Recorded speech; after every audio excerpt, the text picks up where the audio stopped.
Hey, my friends, it's Jen. I'm recording this, a little addendum to this episode, on the day before it airs. At the time I recorded this episode, I didn't know that the tragic death of George Floyd would occur. I didn't know that we would be having massive protests all around the world. Protests which, by the way, I wholeheartedly support. So I want to just add this addendum to let you know where I stand on these issues, to let you know that I care, to let you know that I support the peaceful protests that are happening, and to some extent, any version of the protests that are happening. I'm going to explain why that is in a minute. So this week, I have been doing my part to listen and to learn and to open my eyes to the experience of people of color in our country right now. Unfortunately, in the past, I tended to try not to see color, to treat everyone the same. And I've learned that that isn't the way to handle things. I would never walk up to someone in a wheelchair and say, hey, you have legs. Why don't you be in this three-legged race with us? That's treating them equally, but not equitably. And so now I'm opening my eyes and recognizing people of color have a completely different experience in our country and around the world. I was surprised to learn this week that one of my good friends, who is Black, is pulled over 5 or 6 times a year. And when she's pulled over, the policeman invariably asks her, hey, what are you doing in this neighborhood? Where are you headed? She happens to live in a predominantly white suburb of Atlanta. And I was shocked to hear this. Clearly, people of color do not have the same experience, and we need to listen and learn and care. When my 2 boys went to Anasazi, to the wilderness therapy program a couple of years ago, we learned about something called the pyramid of influence. A lot of parents, and really this applies to society as well, a lot of police, a lot of leaders, we tend to think it's our job to teach and talk and correct. Well, the Anasazi pyramid of influence teaches that imagine a pyramid with correction at the very top. What's below that? We're going to spend way more time on all the things below that. The bottom, beautifully, is to have our hearts at peace. So let's say you have an unruly teenager or any situation where you don't understand someone's behavior. And this goes both ways. You know, the police can apply this pyramid, but those of us who are protesting might choose to apply this pyramid. But we start, if we want to have influence, we start with our heart at peace. And then we move up and we build relationships. We move up from there. This is my favorite level, is to listen and learn. Only then do we begin to talk or teach or correct. So if you're a parent, many of us flip this pyramid upside down and we try to correct and talk and teach. Kids don't want to listen to that all the time. If we haven't formed the relationships, if we're not warm and loving, if we're not having our heart at peace, especially, it's hard to influence someone if you just lecture and talk and your heart is not at peace, right? So that's one side of the coin. Police would do well to stop correcting and trying to talk and train. Society would do well to try to say, you should not protest this way, and to pull back and go to the phase of listen and learn, maybe even go deeper and form those relationships. And even better, heart at peace, a calm and energetic space where we listen and learn. We don't judge how people are protesting. So there's that. Now, that said, heart at peace is great. Listening, learning, that would suggest there shouldn't be anger in the protests.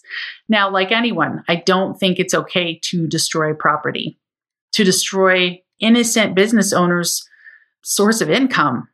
I get that. However, I also understand the pain. I want to share a story. At some of the worst moments of a relationship I've been in, I'm not going to share any details so I don't hurt anyone.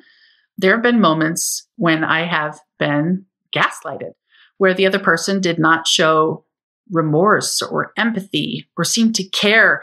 The other person couldn't listen ever. It was their way or the highway. And there are parallels to the Black Lives Matter movement here. I hope you can draw them for yourself. So with that person, after you tried talking and talking and talking, after I tried explaining my position, after I tried saying, can you see why I might feel that way? You desperately want this other person to care, to feel some of your pain.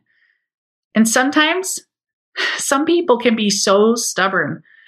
In this particular relationship, you know what eventually changed things? I had to get angry. I had to get PO'd. I had to get loud. That almost seemed like the only language he could hear. And then, only then, even after all my peaceful talking, all my calm explanations, only when I got loud did he change something. And maybe, for me, maybe there's a parallel right now with the Black Lives Matter protests and the movement. Now, again, I don't condone destruction of property, but I think it's wonderful that people are getting loud. And as you listen to the rest of this episode about adventure, I want you to think of me because we're going to be having a fun little adventure today, the day this episode airs. My kids and I are going to go protest. I think it's important for my kids to be a part of this. And it's more than just an adventure. It's taking a stand. It's letting everyone know we hear you. We are listening. We're willing to learn. We want to let you know we care. And it's okay if you're angry. We hear you. We support you. That is so important that I send that message. So that is my stance on what has happened. And this pain is incredible that our country is experiencing. I can't help but see that COVID-19 became the perfect backdrop, the perfect foundation for this protesting. People were itching to get out. Some people who are unemployed have time to protest. And I hold out hope that maybe this time, maybe after these protests, things will start to change. And I want to encourage all of you to please contact your local police chief and the police chief of the city nearest to you and ask, do their police have body cameras? Do their police engage in de-escalation training? Contact your legislators and find out what's happening in your area, what legislation is being proposed that would help prevent injustice against people because of the color of their skin. Do your part. We are all humans. We all deserve to be heard and loved and valued and equitably treated in this country, to have an equal shot. And it's everyone's duty to help make that happen. And I know because you listen to this podcast, you have a soft heart, you have empathy, you care, you feel. And I want to express my love to you for listening and my love to you for caring, and encourage you to take that next step and call the police chief and engage in conversation, but especially to listen and learn from people of color. Really listen and learn. That is what we learned from the influence pyramid. I want to thank all of you for all that you do and for your ability to love and connect and listen. Keep going. You are important. You have a difference to make. And I send you my strength and my love. You're listening to the Vibrant Happy Women podcast, episode number 222. We're talking about having adventures with your kids, even during a pandemic. Stay tuned. Hi, I'm Jen Riday, and this podcast is for women who want to feel more vibrant, happy, aligned, and alive. You'll gain the emotional, physical, and spiritual tools you need to get your sparkle back and ensure that depression, anxiety, and struggle don't rule your life. Welcome to the Vibrant Happy Women podcast. Hey friends, welcome. I'm so glad you're here because today we're talking about meeting some of our basic human needs. What are those? Well, Tony Robbins has categorized these into 6 areas that again and again and again I go back to. I think these are the best ways to categorize our basic human needs. And these are certainty, having our basic human needs met. That's number 1. Number 2, having variety aka fun and adventure. You're going to hear about that in a little bit. Number 3, feeling significant, like we matter. Number 4, love and connection. We will be talking about that as well. Number 5, growth. And number 6, contribution. Now, I'm prefacing this episode with this knowledge because it's important to look at all these areas where we need to meet our needs. I'll repeat them again. Certainty, variety / fun and adventure, significance, love and connection, growth, and contribution. We as humans all have a drive to meet our needs in each of these areas. I know all of you are growth-minded because you're here listening to this podcast. And I'm sure most of you want to make a difference in the world to make it better. That would be contribution. Love and connection, self-explanatory. Significance, that essentially means you want to matter to someone. Some of us get significance through money and prestige. Others get significance through acts of service, people speaking words of affirmation, lots of ways. And that second one, though, we're going to focus on that today. Variety. After we've met our basic human needs of food, water, shelter, those needs of survival to provide certainty for living, we go up and we start to think about variety. How can we experience more fun, novelty, newness, adventure? Well, that is our focus in this episode today. And I wanted you to understand the bigger picture of all of these needs so you can see that maybe, just maybe during this pandemic, you have experienced a little too much certainty. You'll hear me say in this interview, we've gotten all a little bit too grounded. We are craving fun, adventure, and variety. So how do we do that if your state or your county or your city is shut down, or your pool isn't open for the summer, or you can't do all the fun things you used to do?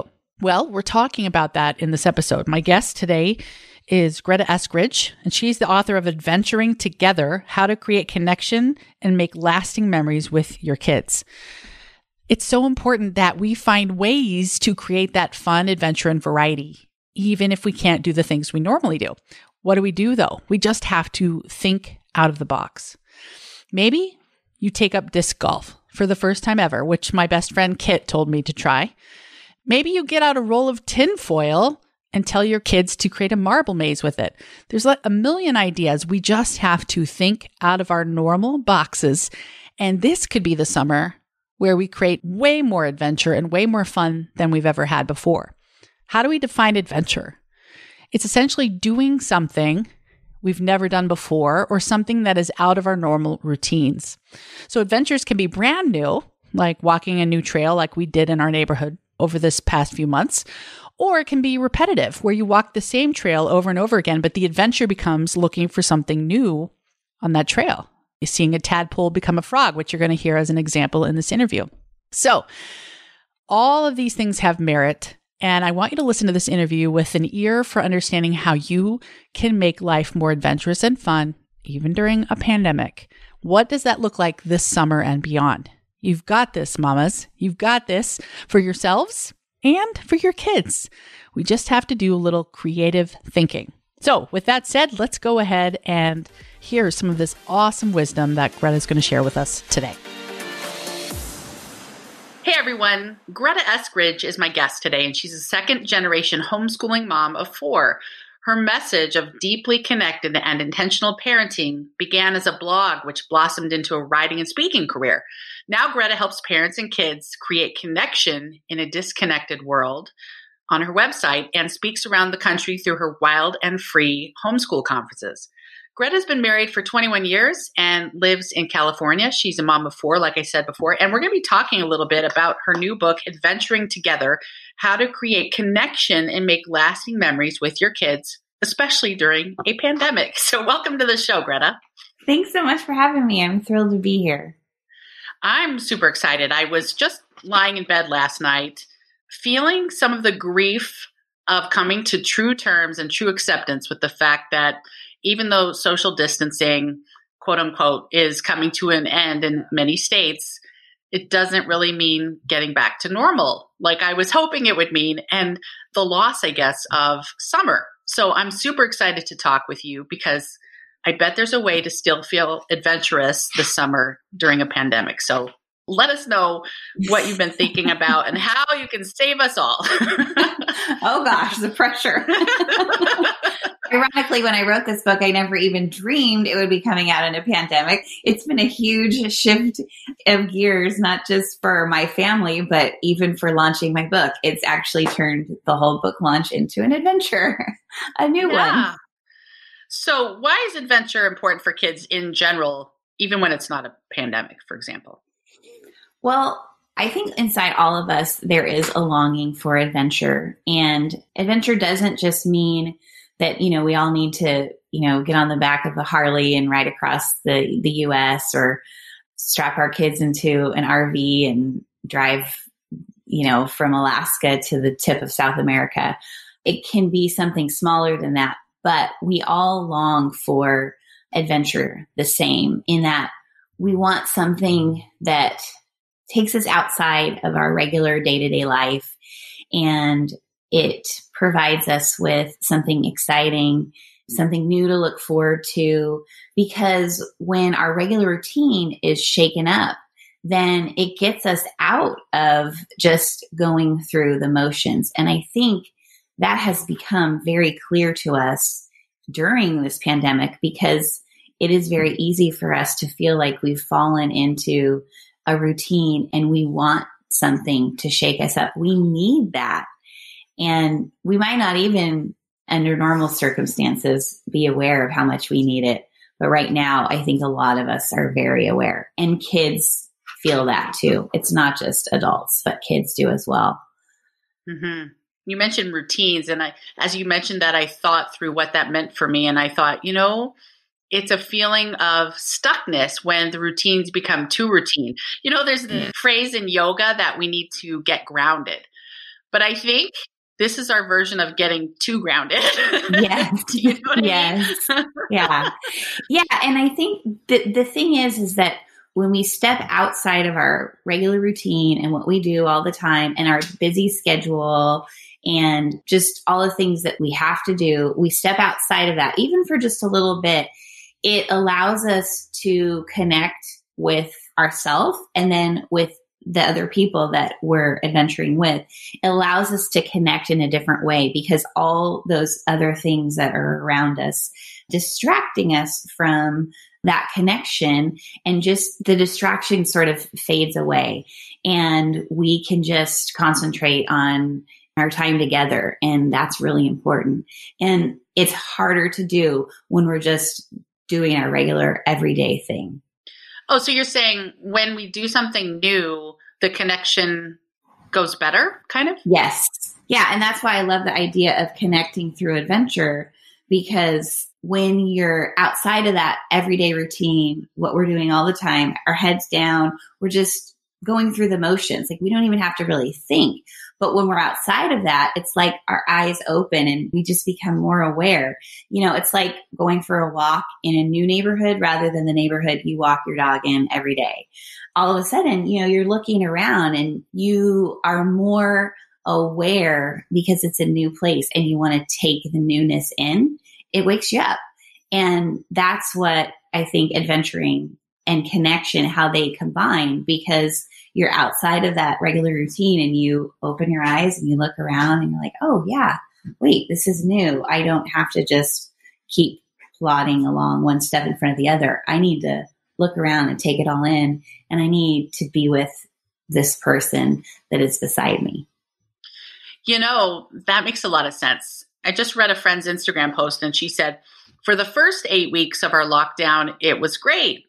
We went on nature walks, every nature walk in our neighborhood. I baked 20 loaves of bread, she said. Now I don't feel excited anymore. And that's probably matches with what you said. It's not new anymore. Yeah. And then we're facing like, whoa, we've done 8 weeks, but we have to do how many more weeks of something like this? Yeah. Right. Whoa. So give us some ideas. Maybe we can brainstorm together and see what we come up with. Because we have 10 kids between us. How can we experience newness if we're still mostly staying at home? Or, every state is different. I get that. But it seems like in my state, there's not a lot to do still. Yeah. I mean, California, we are locked in still. there are things to do. So I want to share a story because this just happened in our family last week or the week before. I have one son in particular who just needs adventure. Like he needs newness. And I know that there are some people who the familiarity of routine, maybe not this intense level that we're currently in, but generally like the familiarity of routine, and that feels comfortable and safe to them. But for this one son of mine, under normal circumstances, that's not who he is. He craves adventure. He craves new experiences and interaction with new people.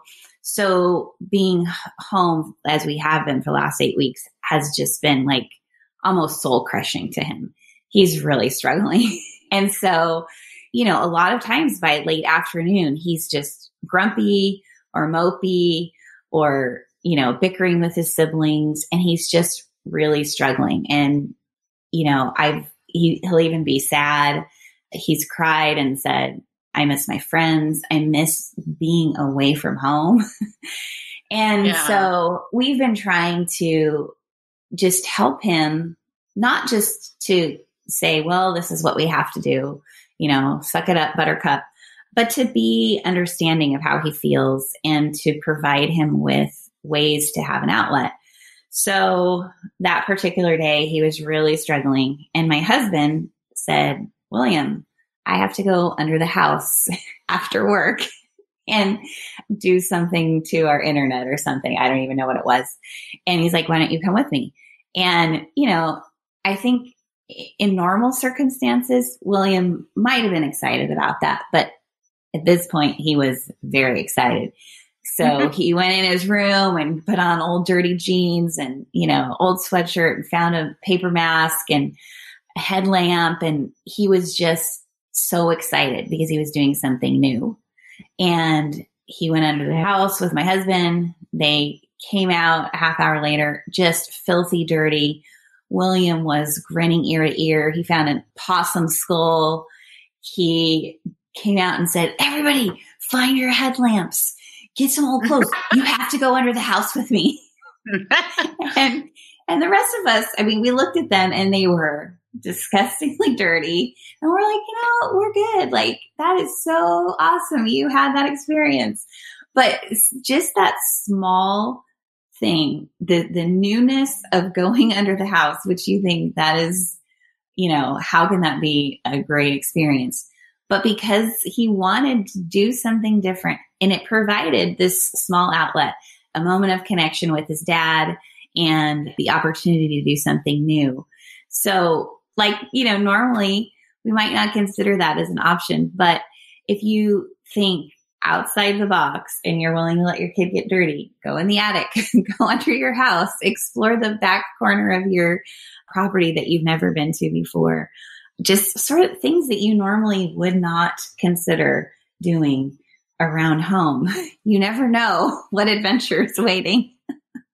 Yeah, I love that. I used to have this belief, and I think it comes from society, and I've since rejected it. And the belief was that every family has to go to Disneyland or Disney World to be a good family. But that kind of is an extension of the idea that you can't really have true family connection unless you're on vacation. And so even before this pandemic, I was really exploring the idea of how much fun can we have at home or in our county or even our state, because my family doesn't travel distances super well.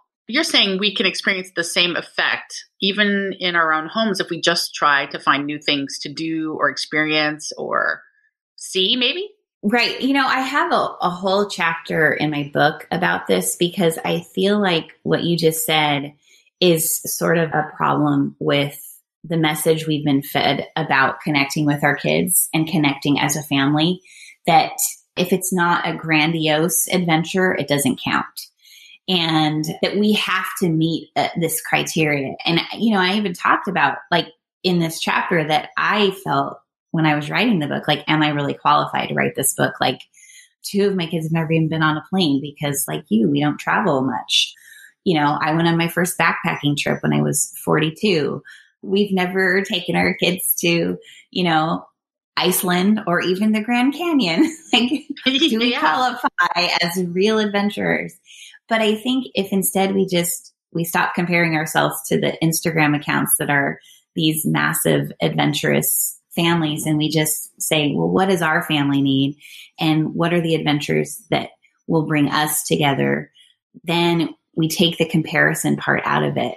It really helps us recognize that there are things we can do together that will meet our needs, and we don't have to be like everybody else. Yes. Ooh, that's so important. And then how do you recommend we figure out what that adventure looks like for us? Letting go of the false beliefs, like you have to be on vacation to have an adventure, like you said.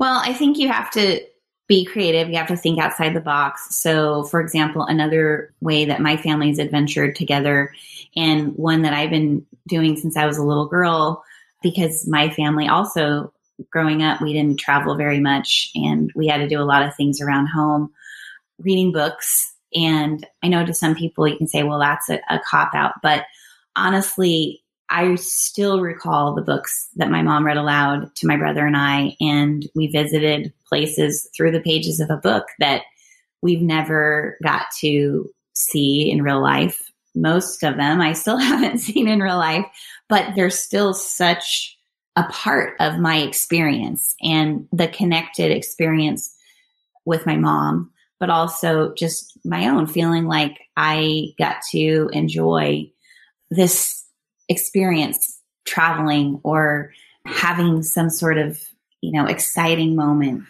through the pages of a book.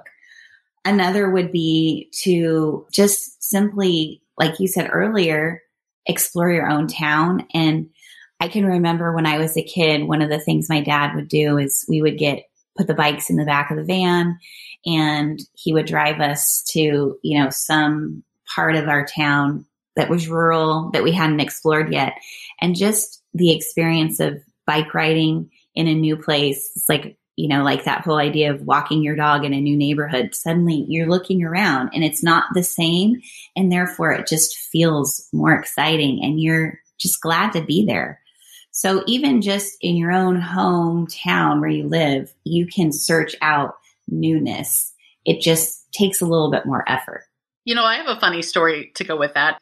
We have lived in the house we're in right now for 10 years, and there's 2 miles away this amazing trail that goes miles and miles, and people bike it and walk it. And we had never even been on the thing. It took a pandemic for us to finally go over, but it's exactly what you said. There were sections of that trail that made me feel like we were in a different state. We found a coyote skull, kind of like your possum skull. Oh, cool. My kids climbed a rock formation, and we really could imagine it wasn't Wisconsin anymore. So I think that's true what you just said.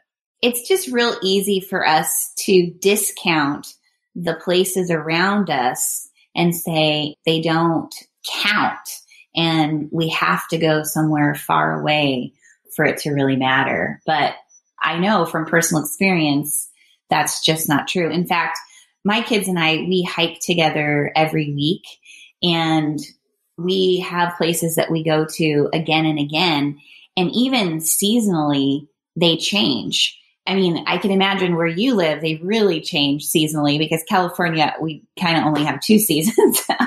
But if you look close, we do have seasonal changes, So at one point, the pond, before it dries up for the summer, it'll have tadpoles. And then we'll go back a few months and there's frogs. And a few months later, the pond is gone.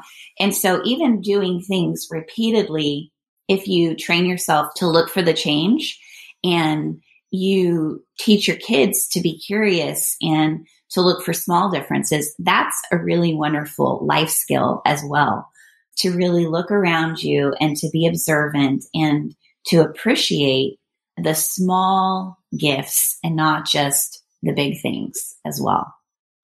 That reminds me of a place we love to travel that's just across Lake Michigan. That's between Wisconsin over to Michigan. So it's called the Sleeping Bear Sand Dunes up at the very top of Michigan. And we visited my husband's aunt and uncle there.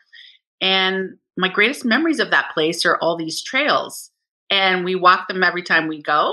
But it's kind of like what you said, looking for the change, but also you start to create a memory and a tradition around it. And then it becomes even more special. And then to think you can do that right in your yard. Why do we have this fallacy that we have to drive 12 hours up around the Upper Peninsula of Michigan? Well, the name sounds really cool. I will give you that. I love that name of that spot. It makes me want to go. I want to know what the sleeping bear is. I'll just tell you. It's yes. Bunches of sand washed ashore from Lake Michigan, and it became a big sand dune, huge sand dune that looks like the shape of a bear. So the Native Americans earlier named it the Sleeping Bear Sand Dune, then it became a national park. So there you go. Now you definitely want to go, don't you? Yeah, I do, actually. I really do. But back to the topic. I bet there's a really cool sand pile somewhere near your house. There are. We live close to the beach, and there are some cool dunes that we love to visit. But yeah, I love that you mentioned the thing about making memories, because I think part of connecting through adventure is like repeated adventures are something special too. And it's a different kind of the newness, but there's familiarity because it's something that you are doing the same again and again. And you have to look, like each experience will be a little different, but it will also have something that was the same as last time. And that creates a connection too, because you are stirring up old memories. You're making new memories. Those connections, they just last, and you're like, oh, remember when we were here last time and this happened, and you're bonding through that experience you had last time, all while making a new one to talk about the next time you're back. And those are just so great for our kids to be able to revisit, not just from year to year or, 6 months to 6 months, but through the course of their whole life to look back on and to just pull the comfort and the joy that comes from those kinds of connections. Totally true. And I was thinking the other day, just like we always want to return up north to the Sleeping Bear National Park because of the memories, I thought, in a pandemic, if we walk these trails enough, our kids are going to want to come home all the time and visit us when they're adults to recreate the memory. So I'm going to create that story and hope it comes true. Okay. I believe in you. I really do. I know people aren't as stationary and sedentary as they used to be. People move a lot, but we can hope. So I bet your kids are going to come visit you to do your trails too. I hope so. And my adventurous son, my most adventurous of the four of them, the one that wanted to climb under the house, he just had a birthday. And on birthdays, we always share words of affirmation about the birthday person. And one of the things we shared about him was that he always makes sure to say goodnight to each person, hug them, and say, I love you before he goes to bed. And I said, I think when you grow up, you're going to be the one that calls all your siblings and says, hey, we all need to go to see mom and dad. We all need to hang out together because, it's been too long. He's very relationally driven. And you gotta have that. I see that as he'll be the ringleader of the siblings, pulling them all together wherever we are. Perfect. And you've kind of given him his duty, Basically, yeah. His orders. Basically like subtly brainwashing, son, you will call your siblings when they don't call us. Yes. Oh, that's good. Well, tell us more about what's in your book that could help us with adventuring. So, of course, I talk about why adventure matters, but even more why connection matters. And I think a lot of parents, we just feel, whether our kids are little and we're thinking to the future and wondering what it will be like when our kids get older and how we'll connect with them, or, we have preteens or teens and we're starting to see like the pull of, busy schedules and friendship and technology, all these things vying for their attention, pulling them away from, deep connections with us. So wherever you're at, just that feeling that we have as parents wondering, how do I stay connected with my kids and why connection's really important, not just when they're little, but through, from the beginning to the end. And even I always like to think about being, a parent, like having a long-term vision and like we were just talking about, like, so that my kids do want to come home and they do want to spend time with me, even as an adult. last year, I got to go on a trip of a lifetime with my dad. We went to Greece and Turkey for, I don't know, about 10 days. And we were part of a tour, and he invited me to go. And I didn't think I could possibly make it work. I had never left my family for that long. I'd never traveled that far from them. And my husband was really encouraging. And he said, I think you really need to go do this. You need this time with your dad. And it was one of the most amazing experiences I've ever had. And it was especially meaningful because I did it with my dad. And I thought, wow, I hope when one of my kids is in their 40s, and if I have the chance to say, hey, will you come on a trip like this with me, that they would say yes. And so I wrote the book with kind of that long-term vision that we're not just trying to connect with our kids when they're little or through the difficult teen years, but that we would build connections that would stand the test of time and be able to be with our kids, when they're grown-ups. That's a beautiful sentiment. Wow. Yeah, that is kind of why we want connections because one day we'll be alone. Will they come back? Yeah. Yes. Will they go travel with us? And then just, as far as just some real practical things of how you can adventure with your kids, like you need indoor adventures because you live in a place where there are long winters. We don't have that here, but, occasionally it rains and we have to stay inside. And so I just always like to say that for the people who actually do experience winter. But yes, so like indoor adventures and adventures that help you grow, that stretch you, and just ideas for different things that you can do in those areas. And then one of my favorite chapters is actually the benefit of misadventure when things go wrong, and how those are sometimes some of the best experiences because they help us grow not only as individuals, but they help us grow as a family. And it's an opportunity for our kids to see us struggle and to invite them into the struggle and to say, hey, this is hard. Can you pray with me? Or can you pray for me? One of our family mottos is, it will make a great story later. And being able to remember that in the moment and to trust that it is true. And then in a little while to look back and say, with, laughter or whatever, to be able to say, oh gosh, you remember that when that happened? It was so terrible and it was so tough. And then we made it through, and look, we were resilient. And also it's funny to look back on later. That's so funny. I grew up on a farm, and some of my strongest memories are misadventures with like crazy mama cows or pigs that got out, or that's funny. I like that. Our brains are like a little on high alert when that happens, so that we remember them better. Right. Oh. Right. And one of my greatest moments I felt like as a mom was my sons had gone on a camping trip with Boy Scouts, and it was like September, which we never have rainstorms in Southern California in September. So they didn't pack their ponchos, which they should have, but they didn't because it was backpacking and they wanted less weight. They didn't pack their ponchos. And so all of a sudden we just had this tremendous storm come in, and I am thinking, oh my gosh, I didn't send seasick pills for my one son who gets motion sickness. He's probably throwing up and it's going to take longer. They're going to be going in the dark, trying to find their campsite. It's pouring rain, thunder and lightning. They don't have ponchos.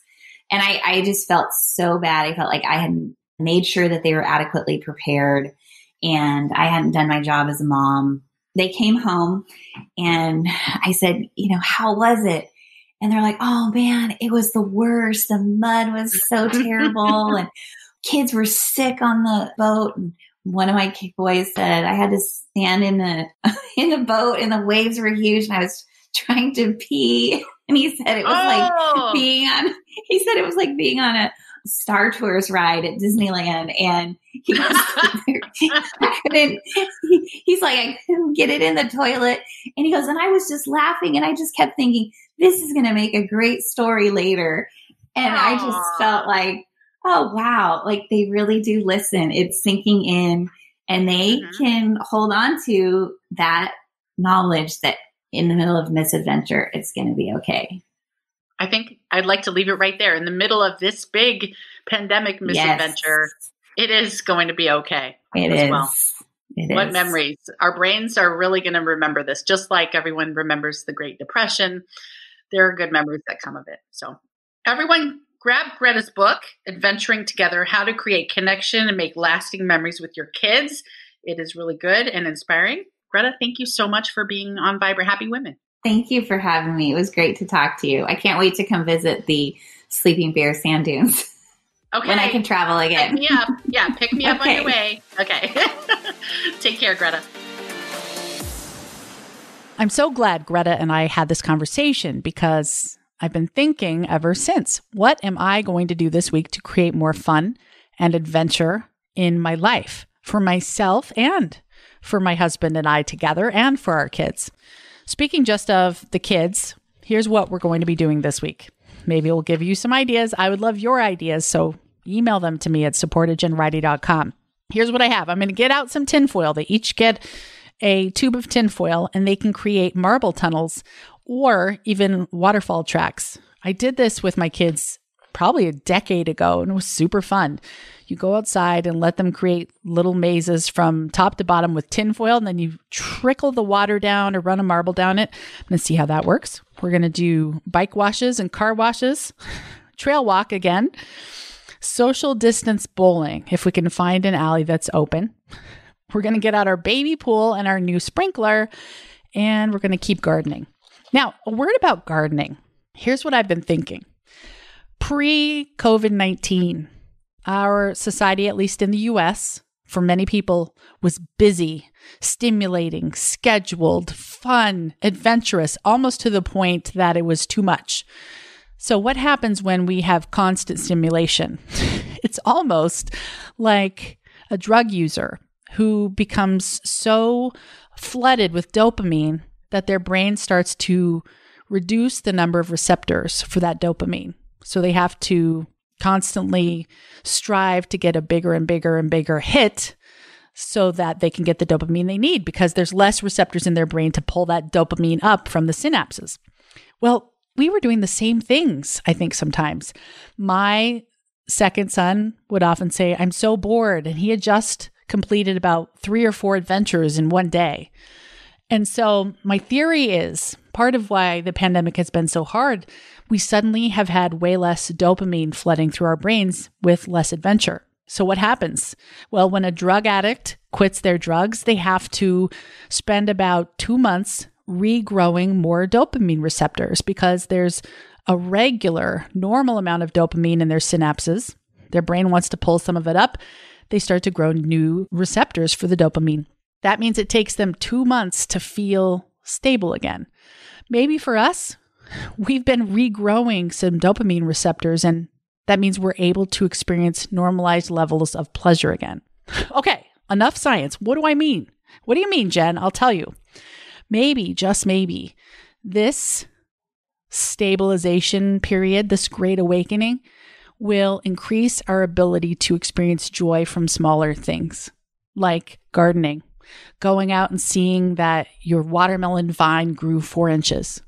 Maybe, just maybe, those things become exciting when we're not just overstimulating our brains with too much fun and adventure. Now, that said, many of us are feeling pretty bored. I've heard you talking about it. You're like, what are we going to do all summer? We can't swim. We can't do all the normal things. How are we going to have fun? I want to challenge you to think out of the box, create those fun and adventurous activities. Get out your How to Have Fun with Kids books, what to do with the preschooler books, whatever books you have. Search the internet and think of those creative ways to give you and your family those small but necessary dopamine hits that keep life interesting, that help us feel good and balanced. One last thought. Mama, you've got this. You have everything you need to feel happy right now. You have everything you need to help your kids feel happy right now. I want you to feel that confidence in yourself, that confidence in your ability to connect and have fun with your kids, even if it means we're doing it in simpler ways. That's not necessarily a bad thing. Well, I send you all my love. You're amazing. And I will see you again next week. Until then, go make it a vibrant, happy, and adventurous connective week. Take care. If you enjoy this podcast, you have to check out the Vibrant Happy Women Club. It's my monthly group coaching program where we take all this material to the next level and get you the results that will blow your mind. Join me in the Vibrant Happy Women Club at jenriday.com.